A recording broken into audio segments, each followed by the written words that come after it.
The servant of Yahweh is another theme, and we can see passages in which he is said to bring justice to the nations.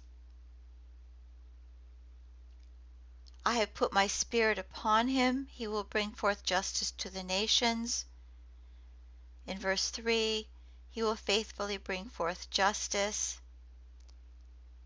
Verse 4, he will not grow faint or be crushed until he has established justice in the earth, and the coastlands wait for his teaching. He will be a light to the nations in chapter 49. In chapter 6, it is too light a thing that you should be my servant to raise up the tribes of Jacob and to restore the survivors of Israel. I will give you as a light to the nations, that my salvation may reach to the end of the earth.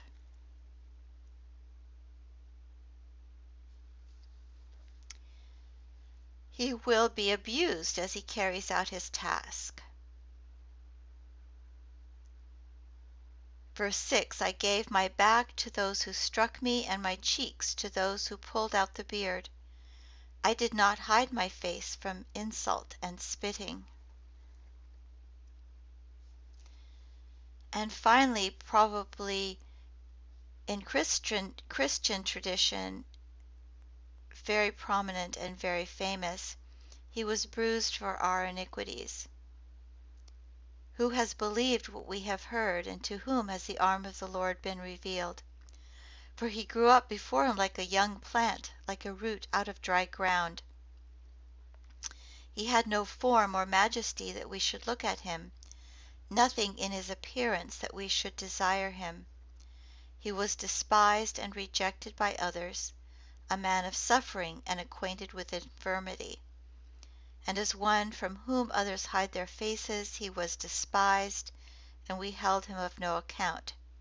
Surely he has borne our infirmities and carried our diseases, yet we accounted him stricken, struck down by God, and afflicted.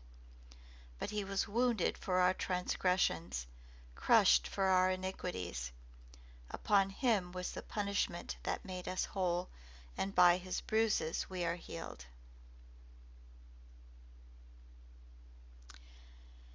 Finally, there is the theme of Cyrus as the anointed one.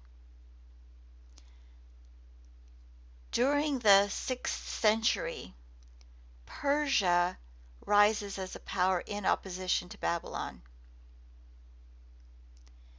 And Cyrus is the Persian king who was first victorious against the Medes in 550 BCE, and then Lydia in 546 BCE. In 539, he defeated Babylon. And he was kindly disposed to the Judeans, allowing them to return to Jerusalem and rebuild the temple. And he did the same with other peoples he conquered, even contributing to the rebuilding of Babylonian temples, as attested in the Cyrus Cylinder. 44:28, who says of Cyrus, he is my shepherd. 45:1, thus says the Lord to his anointed, to Cyrus, whose right hand I have grasped.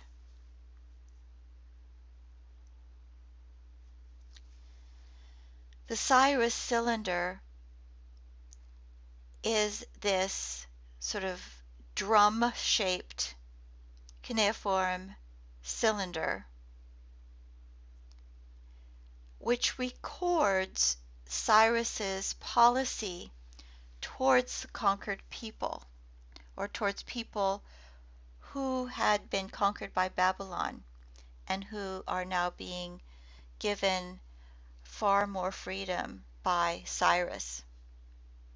And we see here a passage which is kind of reminds us of what in the book of Ezra it says that Cyrus did for the Judeans.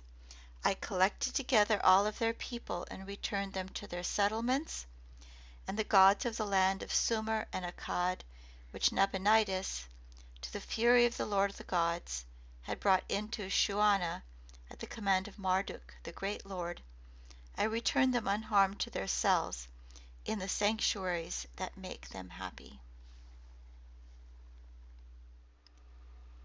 So again, we have the following major themes that tie together chapters 40 through 55, and that are somewhat different than what we find in chapters 1 through 39. We have a new exodus, this time from Babylon, the redemption of Jerusalem, creation as the foundation of God's redemption, the servant of Yahweh, this mysterious figure, if you're reading simply from an Old Testament point of view, who brings justice to the nations, light to the nations, who will be abused and who bears the iniquity of the people, and deliverance through Cyrus the Persian, through whom God will act to free his people.